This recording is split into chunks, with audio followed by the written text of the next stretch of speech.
Harold Konigsberg, a.k.a. Ko a.k.a. Heshi, a.k.a. Tony Errico. Born 1927. Lived at 506 Avenue A in Bayonne, New Jersey. A sadistic collector and enforcer for the New Jersey mob. In 1950, he was convicted in an armed robbery in Jersey City and served 7 years in prison. In 1958, less than a year after he was paroled, Konigsberg was suspected of murdering his neighbor, Joe Barbito, a longshoreman.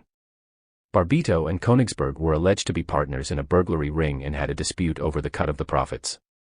Konigsberg was captured because he had stolen a commuter ticket from the stolen car where Barbito's body was dumped. When Konigsberg tried to cross the Lincoln Tunnel the next day, the card signal was activated and he was arrested. Konigsberg's brother-in-law, IRS agent Lou Herskovitz, was also arrested after police found burglary tools and over $14,000 in cash in his home on Avenue A in Bayonne. Eventually Konigsberg was sentenced to 10 years for receiving stolen goods. Sometime between 1959 and 1962, the FBI claimed that Konigsberg was one of the biggest handbook makers in the United States, a charge that still does not seem plausible. In November of 1963, Konigsberg was arrested again, this time in connection with a massive loan sharking operation that charged 100% interest to troubled lenders who were high risk even for the mafia.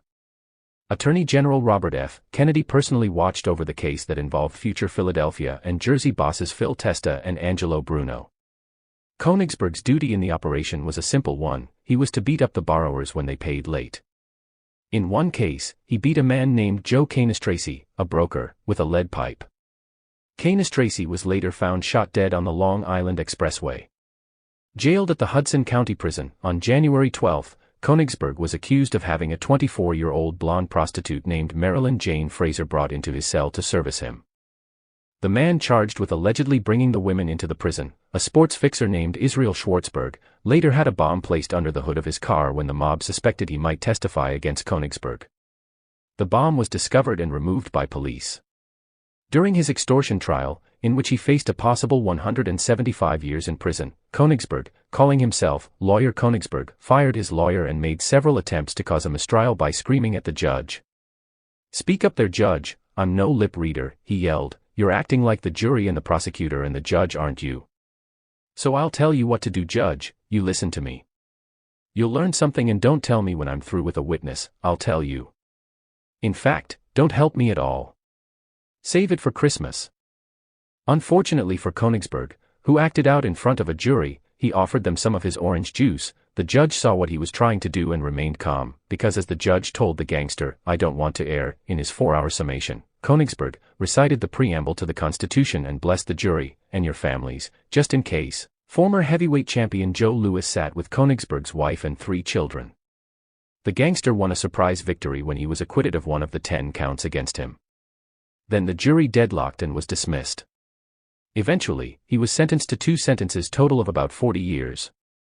In 1976, Konigsberg was indicted with Mafia Teamsters bigwig Tony Provenzano and Sal Bergoglio for the 1961 kidnap murder of Anthony Castelito, a New Jersey Teamsters official.